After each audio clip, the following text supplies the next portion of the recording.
E quando nós temos uma enzima chamada holozima, o que ela é? Uma holozima, ela pode ser composta, né? Lembra lá?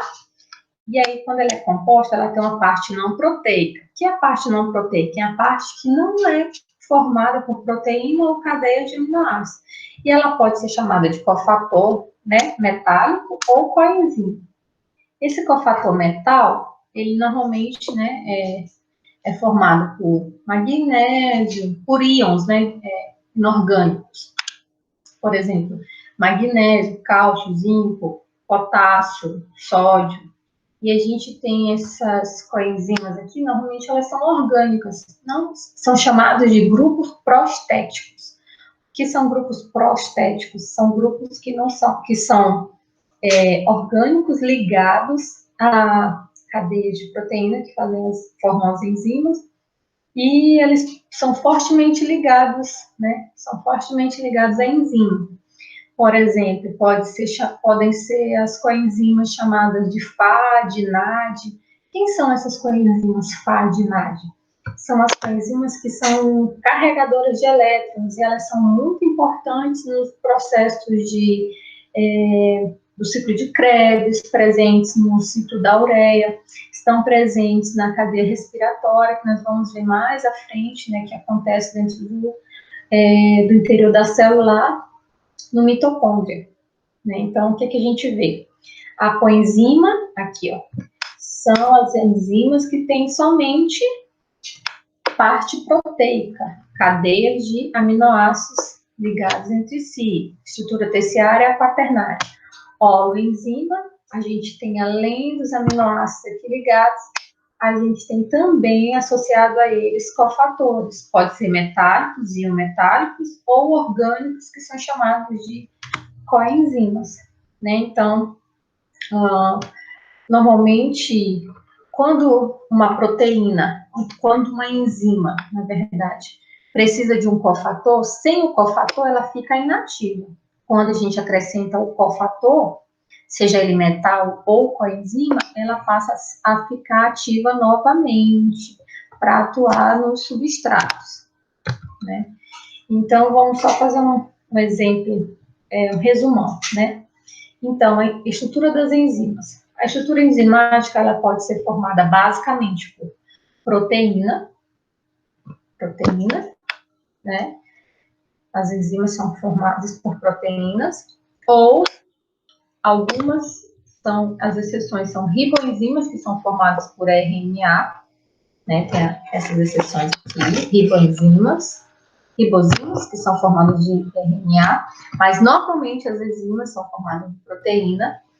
Quando ela só tem proteína, ela é chamada de apoenzima, ou seja, só tem proteína nela, né? Só tem cadeia de aminoácidos. Quando ela é chamada de holoenzima, significa que nós temos uma proteína mais um cofator. Esse cofator pode ser um íon orgânico, metais, né, que a gente falou, ou pode ser uma molécula orgânica. E aí, quando ela tem uma molécula orgânica, ao invés de ser chamada de cofator, a gente chama de coenzima. Todos eles, essa coenzima ou cofator, são ligados à proteína por ligação covalente. E o cofator e a coenzima são chamados de grupo prostético. Grupos prostéticos são aqueles ligados à proteína que não são proteína, né? São íons metálicos ou moléculas orgânicas. E aí a gente tem alguns exemplos de cofatores inorgânicos, olha só. Zinco, magnésio, manganês, molibdênio, ferro, cobre, cálcio, potássio, níquel, selênio. E o que eles fazem? Eles estão presentes nas enzimas desidrogenase, hexokinase, arginase. Todas as vezes que a gente vê enzimas, nomes de enzimas, elas vão ter 3 formas de nomenclatura. A gente vai falar um pouquinho sobre isso. E aí, normalmente, elas terminam em ase, significa desidrogenase. O que elas fazem? Elas tiram os hidrogênios dos compostos, né? Aí a gente vai vendo a importância delas, onde elas são ativas. Os cofatores orgânicos, lembra? Cofatores orgânicos são chamados de coenzimas. A gente tem vitaminas, né? Várias vitaminas que estão ligadas por ligação covalente à proteína, que formam as enzimas. E aí a gente tem também algumas coenzimas que funcionam como transportadores. Olha só, como eu falei lá no começo, o FAD, o NAD, coenzima A, o PYF, o TPP, todos eles são transportadores de elétrons, transportadores de alguns grupos compostos, né, que são super importantes dentro dos processos metabólicos. Exemplo aqui, olha, a NAD. O que ela faz? Ela recebe elétrons, e aí, quando ela recebe esses elétrons, na forma do hidreto, ela vai oxidar esses elétrons que ela recebe, vai reciclar eles e vai transferir, né, para a cadeia respiratória. Como isso é importante? Porque esses elétrons que ela carrega, quando ela transfere esses elétrons na cadeia respiratória, a gente vai ver mais na frente, esses elétrons é que vão impulsionar a saída dos hidrogênios de dentro da matriz mitocondrial, e eles vão ter que voltar depois para poder, no processo de respiração celular. A gente tem também a NADP, que ela é sintetizada a partir do NAD, né? Tem a fosforilação do oxigênio usando o ATP.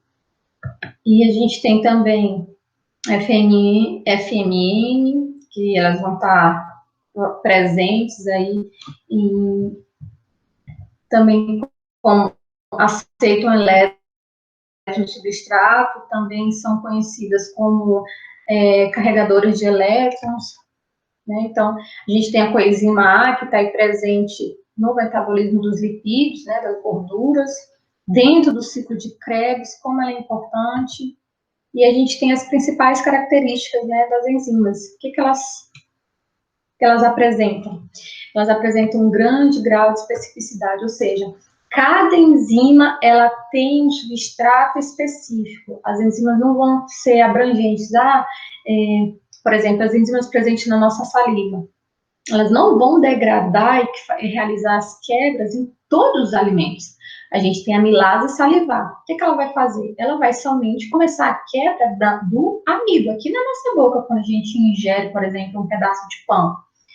É interessante você observar, até faço essa experiência em casa, quando você pega um pedacinho de pão que você começa a mastigar, o que acontece? Aquele pão começa a mudar de sabor, ele vai ficando mais adocicado. Por quê? Porque a amilase salivar começou, o amido ele não tem um sabor, né, específico. Você ingere ele, aí a amilase começa a trabalhar sobre ele e ela transforma o amido já em um açúcar mais simples, e aí por isso que fica com aquele sabor mais adocicado já no finalzinho. Então, as enzimas são produtos naturais biológicos, né? Ela existe a partir da síntese de proteína, é formada por proteína.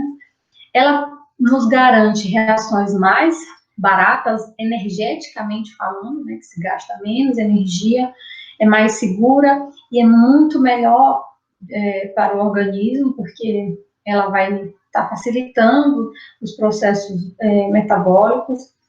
São altamente eficientes porque aceleram de fato a velocidade dessas reações em até milhões de vezes mais rápidas, são econômicas, né, como eu falei, reduz essa energia de ativação, né, que é esse momento de quebra do substrato, elas não são tóxicas e elas precisam de algumas condições favoráveis, por exemplo, pH, temperatura, polaridade do solvente que está presente. Normalmente o principal solvente, né, é a água, e aí ela é dipolar, né, então facilita bastante. E aí, por que ela fala sobre condições favoráveis de pH e temperatura? Porque quando a gente está falando sobre isso, significa que se houver mudança de pH, em algum momento a gente vai ter desnaturação dessas enzimas. Lembram-se o que é desnaturação proteica? Desnaturação proteica é quando a proteína perde a sua forma inicial e aí ela passa a ficar, de certa forma, inativa. Quando a gente tem aumento de temperatura, mudança de pH, a gente vai ter, em dado momento, a inativação dessa enzima. Se ela fica inativa, então ela não vai, em algum momento, atuar na quebra daquela substância, daquele substrato. Né? Então, a gente tem que entender que a enzima é essencial, não só